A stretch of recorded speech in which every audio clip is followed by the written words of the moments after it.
שלום לאדריכל ירון פיק. שלום. עוד מעט נשוחח על פיקוח בנייה. עוד קודם שלום רב לשלום שטרית, מנכ"ל חברת שתית. שלום רב. בואו נעשה קצת סדר, מה ההבדלים בין תמ"א 38 לבין פינוי-בינוי? תמ"א 38 זה חוק שיצא לתת אפשרות במסגרת התקנות שלו בתמ"א 38 1, 2, 3, אופציה שנותנת אופציה למבנה אחד שעיקר העיקרים שלו זה לחזק את הבניין ולתת תוספות אופרטיביות שיאפשרו את החיזוק של הבניין. פינוי-בינוי מדובר בלקחת בניין אחד או מקבץ בניינים או אזור שלם של הריסת הבניינים, להוציא תוכנית חדשה ולבנות בניין חדש ולהחזיר דיירים אחרי... מוציאים את הדיירים בעצם מהבניין, משכנים אותם במקום אחר ומחזירים אותם שמוכן. בהחלט כן. מתי העדיפות לתמ"א ומתי העדיפות לפינוי-בינוי? תמ"א 38, כשאו הדיירים או שיזם פונה אליהם לגבי בניין ספציפי, הם מתנהלים לגבי הבניין, בודקים את הזכויות שלו, רואים את האפשרויות של החיזוק שלו, מאפשרים, נותנים לדיירים ממ"ד, חיזוק בניין כמובן, מעלית, מתנהלים ואז ניגשים לפעילות כזאת. כשאתה מגיע למקבץ שיש בו, במיוחד באזורים ישנים, שהכדאיות הכלכלית היא לא בזכויות של התמ"א, שם הפעולה של פינוי-בינוי, הגמישות של הפינוי-בינוי מאפשרת לתת גם לדיירים הרבה יותר וגם ליזם הרבה יותר. יש התחשבות גם בשטחים ירוקים יותר, אני יודע, שעושים למתחמים גדולים, אז עושים באמת, הולכים על קונספט באמת לא רק של הבניין עצמו, אלא גם של הסביבה, ונותנים להם יותר... בהחלט, בהחלט.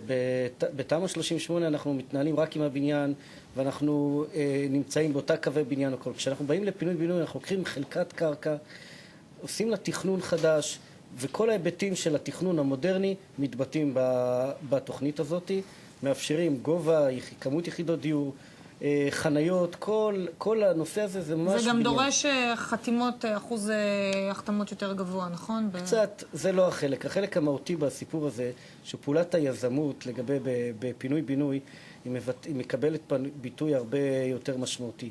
בפינוי-בינוי הרבה פעמים רשויות יוזמות את הפעולה הזאת. יודעים שאזור הוא דירות שנבנו לפני 60-70 שנה.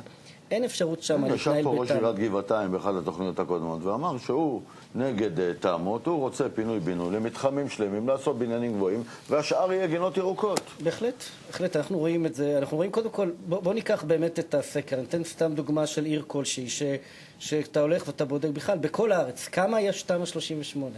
אתם יודעים, כל מדינת ישראל, כבר 5 שנים מתנהלים עם הסיפור הזה, אין 300 בניינים בסיפור הזה. זה עדיין לא יתרומם. שכונה אחת של פינוי-בינוי מייצרת, שנוצרה פעולה יותר יזומה, מספר דירות כמו במאות מייצרת לפחות בניינים. משהו כמו 1,000 יחידות דיור. כלומר, אנחנו כבר בפינוי-בינוי.